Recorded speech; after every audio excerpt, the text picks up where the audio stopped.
Fellow Stoic, they never wanted you to know this. Some betrayals are a final warning. If you ignore these 7, you will regret it. Forgiveness is a virtue. That's what they told you. They made you believe that to be a good person, you must tolerate every lie, every broken promise, every act of disrespect. But what if I told you that this is a trap? A lie designed to keep you weak, to keep you doubting yourself while they walk all over you. The Stoics knew something most people ignore. Some betrayals should never be forgiven, not out of hatred, not out of bitterness, but out of wisdom. Because certain betrayals reveal who someone truly is, and once you see it, there is no unseeing it. They have shown you what they are capable of. If you ignore these 7 betrayals, you are inviting destruction into your life. In this video, I'll reveal the 7 betrayals that no Stoic should ever tolerate. You will learn why the Stoics prioritize self-respect over blind forgiveness, how to recognize when it's time to walk away, and how to reclaim your power. If you've ever been betrayed and felt like you had to forgive just to keep the peace, I want you to like this video and comment yes, because today, the truth is coming to light. Stay until the very end, because betrayal is a test. And by the time this video is over, you will know exactly what to do when someone shows their true nature. Why forgiveness has limits. They want you to believe that forgiveness is endless, that no matter how many times they lie, manipulate, or betray your trust, you should keep your heart open, keep turning the other cheek, keep making excuses for their actions. And maybe, for a while, you did. You told yourself that patience was a virtue, that understanding was strength, that love meant endurance. But deep inside, a voice kept whispering that something wasn't right, that this wasn't kindness, it was self-betrayal, that every time you forgave without change, you weren't healing, you were reopening the wound. If you've ever felt this way, you are not alone. Every Stoic who walked this path before you knew this truth, there are some betrayals that are not meant to be forgiven, not because of hatred, but because wisdom demands it, because life is too short to keep extending grace to those who have no intention of valuing it. And if you've ever struggled to understand when to let go, then keep watching. The clarity you've been searching for is here. But let's be honest, this isn't easy. The world conditions us to believe that good people forgive no matter what, that if we choose to walk away, we are the ones being cruel, unreasonable, or unforgiving. They twist the meaning of forgiveness to suit their own convenience, making you feel guilty for protecting yourself.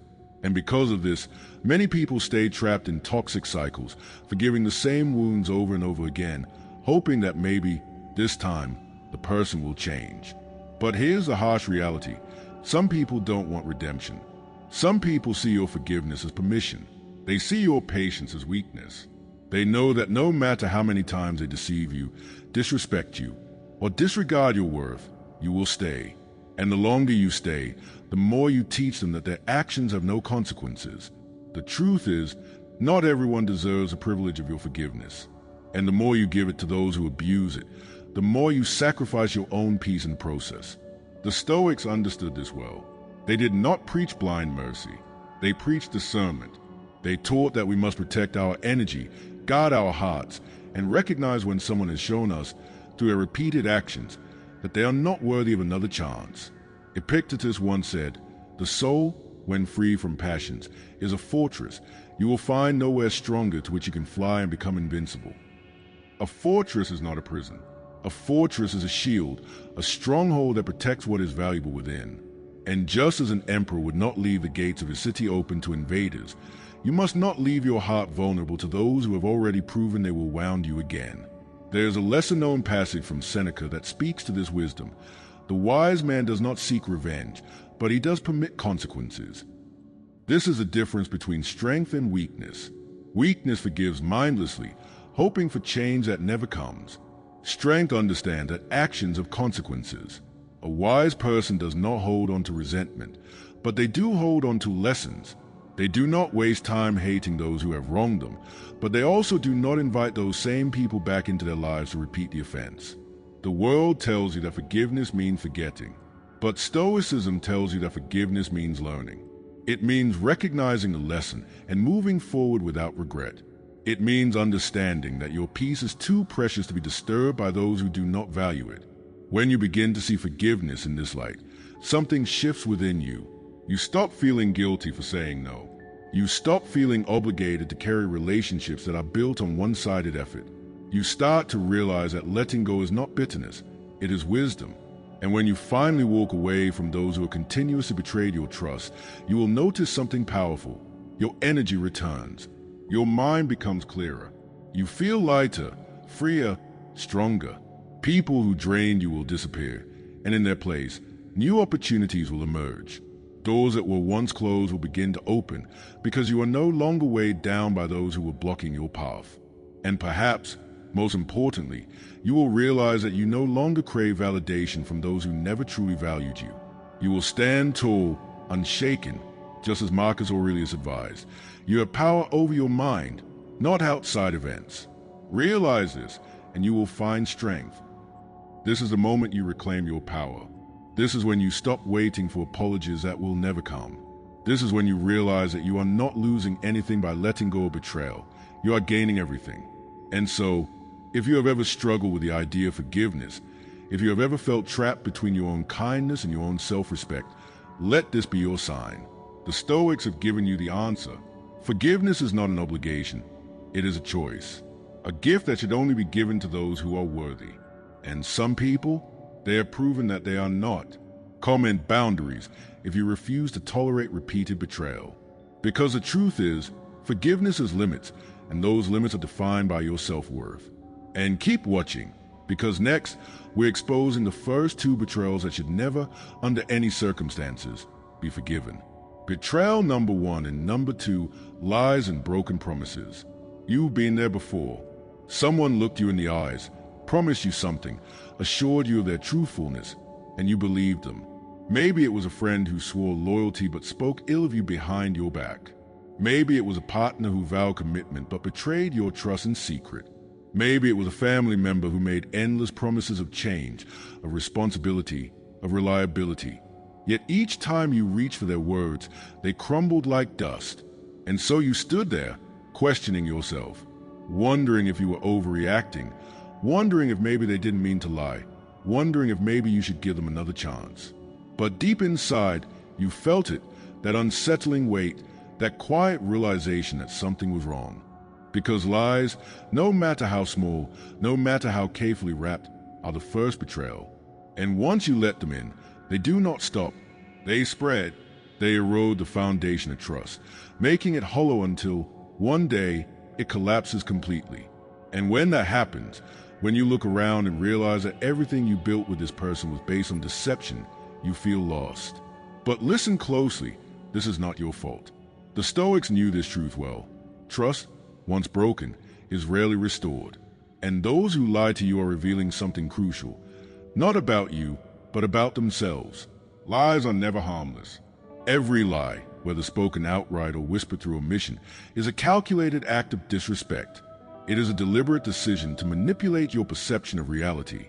They want you to doubt your own instincts, to question your own judgments, to second-guess the truth that stands before you. And that's what makes deception such a dangerous betrayal. It's not just a lie itself that wounds, it's what it does to your mind. It steals your clarity, warps your reality, and leaves you trapped in uncertainty.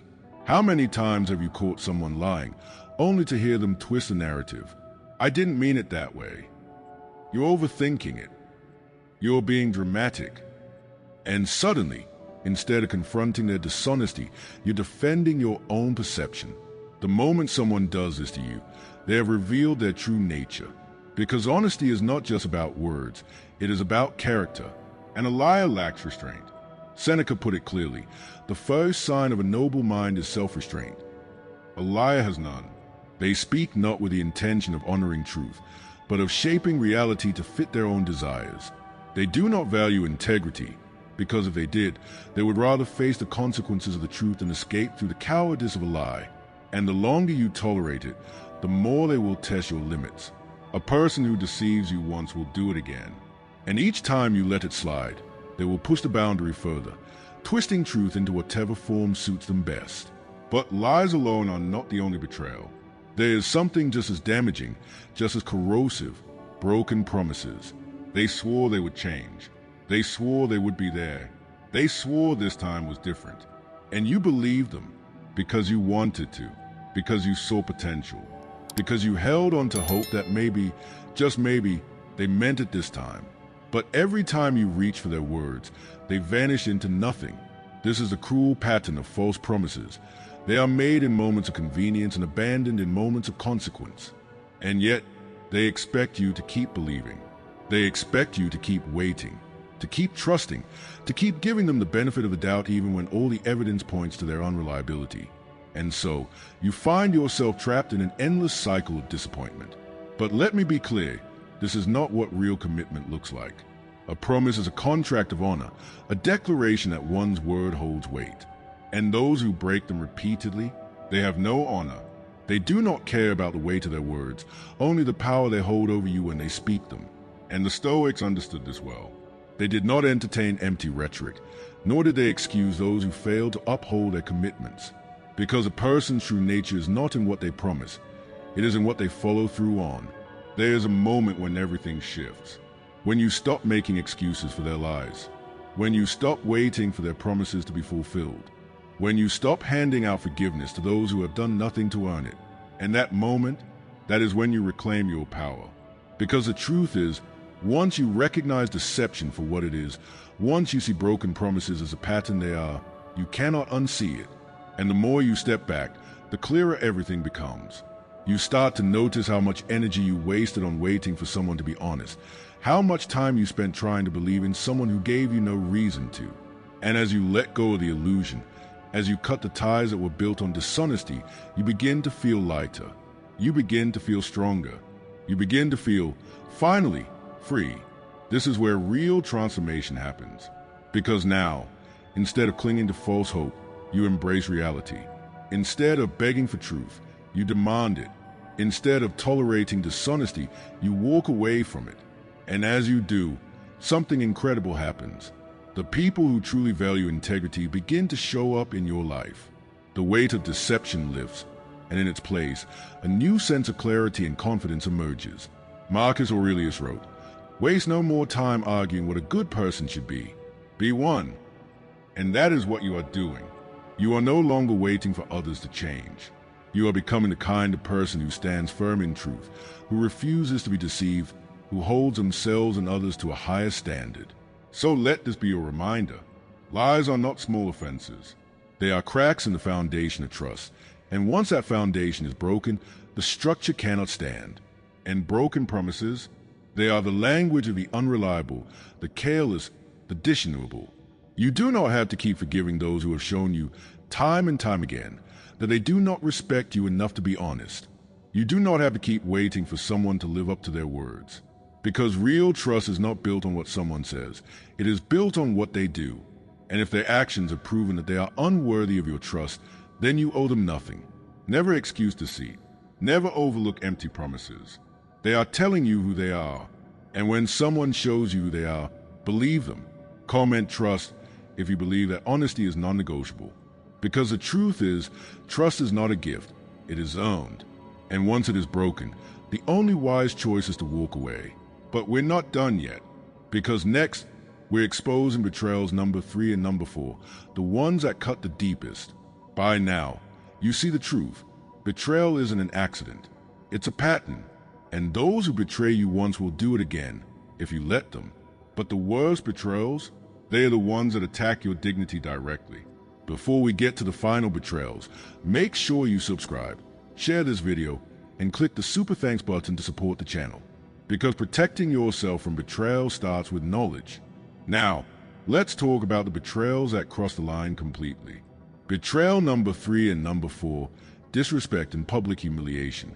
There was a time when you dismissed it. A sarcastic remark passed off as a joke, a comment laced with condescension, an interruption that made you feel invisible. You brushed it off, telling yourself it wasn't that serious, that maybe you were overthinking it. But then it happened again, and again, and soon, you realized that this wasn't a mistake. It was a pattern.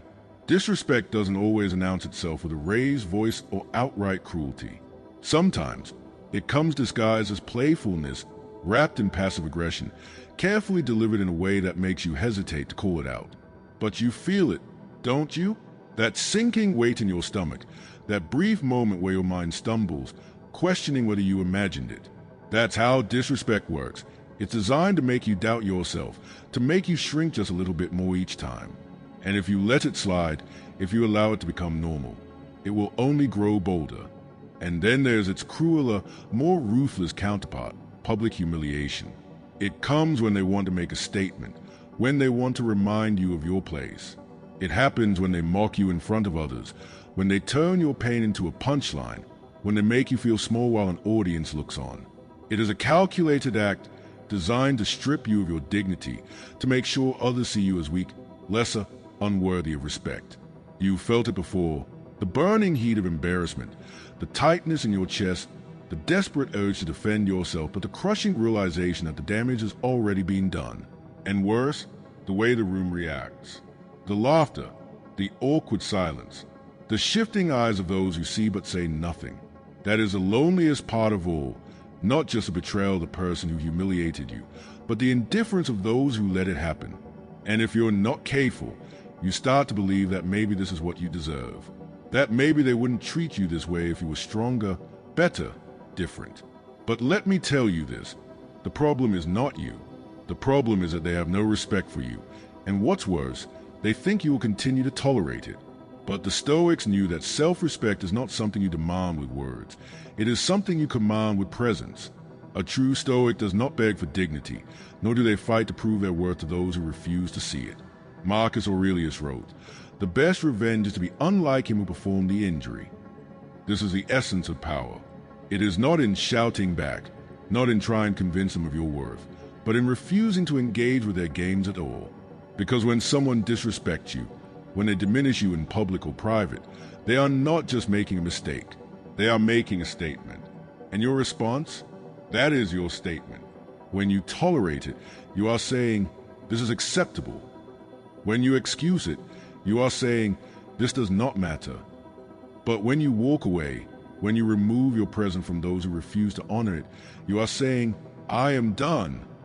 That is what strength looks like. That is what self-respect demands. And make no mistake, when you do this, they will notice. They will test you. They will try again. But each time they do, and each time you hold a line, they will see that the game no longer works. That the version of you who once tolerated their insults, who once stayed silent, no longer exists. And this is when everything changes. Because once you stop tolerating disrespect, once you make it clear that your presence is a privilege and not a right, people begin to treat you differently. The ones who once made a habit of belittling you, they begin to withdraw, sensing that their power over you has disappeared. And the ones who truly respect you, they step forward, drawn to the strength that radiates from your unshakable sense of self-worth.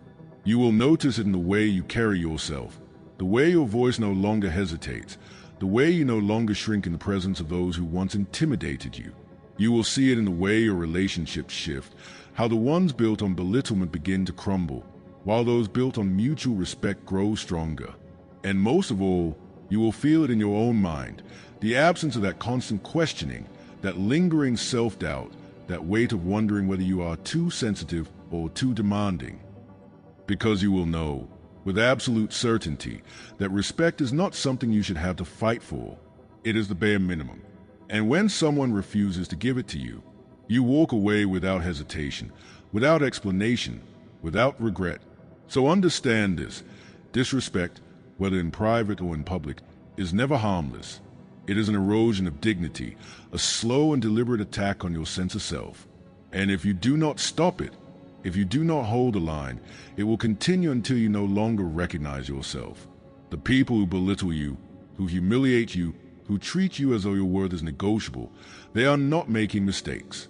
They are showing you exactly who they are, and it is your job to listen, to see them clearly, to understand that you do not have to tolerate it, not for the sake of peace, not for the sake of politeness, not for the sake of keeping the relationship intact. You do not owe anyone your presence if they refuse to treat you with respect. So let this be your moment of clarity, the moment you decide that enough is enough. That from now on, the only people allowed in your life are those who recognize and honor your worth. Comment respect if you will never tolerate open disrespect. Because the truth is, how you allow others to treat you is a reflection of how you see yourself. And once you refuse to accept anything less than respect, everything changes. And prepare yourself, because the next betrayals are the most insidious of all. Betrayal number 5 and number 6, manipulation and hidden intentions. You have met them before. The ones who wrap their deceit in the language of concern. The ones who say all the right things, who present themselves as allies, protectors, friends, but whose actions never quite align with their words. At first, their care seems genuine. They flatter you, build you up, make you feel chosen.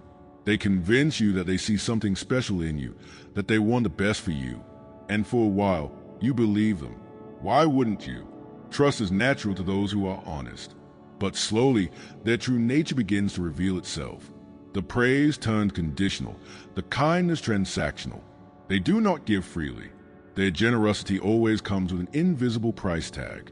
And when the moment comes, when they call on the debt they believe you owe them, you realize the truth. You were never their equal. You were a tool, a pawn, a resource to be used when convenient. This is a betrayal of manipulation. It is not always loud, not always obvious, but it is insidious. And when you finally see it for what it is, it leaves you questioning everything. Was any of it real? Were they ever on your side? Or were you simply another means to an end? There is no greater deception than false goodwill. A lie will deceive you in words, but a manipulator will deceive you in purpose. And the damage they leave behind is not just in broken trust, but in broken perception. Because once you realize that someone you once trusted, someone you once believed in, was operating with a hidden agenda, it shakes you. You start to look at every past conversation, every shared moment, through new eyes. You remember the times that made you feel guilty for setting boundaries. The times they twisted your own emotions against you, made you feel unreasonable for questioning their motives. The way they subtly made you doubt yourself, convinced you that you needed them more than they needed you. That is the true goal of manipulation, not just control, but dependency. They weave themselves into your life so tightly that cutting them out feels like tearing away a piece of yourself. And that is why so many people stay trapped. Because they are being conditioned to believe that the manipulator is necessary, that they are a protector, an advisor, a friend. But the Stoics knew better. They knew that true strength is not found in dependency. It is found in clarity, in the ability to see things as they are, not as someone else wants you to see them. Epictetus once said, "First say to yourself what you would be, and then do what you must." This is the antidote to manipulation. A manipulator's greatest weapon is your uncertainty. If they can make you doubt yourself, if they can blur your vision, they can control your choices. But the moment you become clear on who you are, on what you stand for, their power crumbles. They can no longer twist your reality because you know your own mind. They can no longer dictate your worth because you have already decided it for yourself. The Stoics taught that self-mastery is the greatest defense against deception. A person who truly knows themselves cannot be led astray by those who seek to mold them into something else. And so, when you begin to see manipulation for what it is, when you recognize the patterns, the tactics, the hidden motives, you do not need to fight or argue. You simply step away. You refuse to be a pawn in someone else's game. And when they realize they can no longer control you, they will try to guilt you, shame you, convince you that you are the one who has changed. But you will not fall for it, because you will know the truth. And this is where everything begins to shift. The moment you stop falling for manipulation, the moment you stop entertaining false friends and self-serving allies, a new sense of freedom takes hold. You will notice how much lighter you feel, how much more clearly you think. No longer weighed down by the expectations of those who only valued you when you were useful. You will see how the people who once claimed to care for you suddenly have no interest in your life now that you are no longer easy to control. And you will recognize this for what it is, a gift, because their absence is not a loss. It is a clearing, a space being made for people who do not need to deceive you to be in your life. People who give without keeping score, who stand by you without conditions. The Stoics taught that true friendship is based on virtue, on mutual trust, on honesty, on loyalty. And when you start to operate from that truth, when you stop tolerating those who play games, those who do not value you for who you truly are will begin to disappear. Let them walk away. Because what remains, what is left after the false ones have gone, will be real. And real will always be enough. So remember this, manipulation is not love. Control is not loyalty. And anyone who tries to convince you otherwise is not someone who deserves your trust. The Stoics did not waste time arguing with those who thrived on deception. They did not fight to prove their worth to those who could not see it. They simply live in accordance with their values and let the rest fall away. And that is exactly what you must do. Do not fear losing those who never truly had your best interests at heart. Do not mourn the friendships, the relationships, the connections that could only exist when you played by their rules. Because the moment you step into your power, the moment you decide that you will not be manipulated, that you will not be controlled, is the moment your real life begins. Comment loyalty if you believe in surrounding yourself with only the trustworthy. Because the truth is, once you remove those who play games, you make space for those who stand by you in truth. And stay to the end, because the final betrayal, it is the ultimate deal breaker. You've seen how lies, disrespect, and manipulation destroy trust. But there is one final betrayal, the one that defines all others. If you see this in someone, you must walk away, because the absence of this one trait means they were never on your side to begin with. Betrayal number 7, lack of loyalty.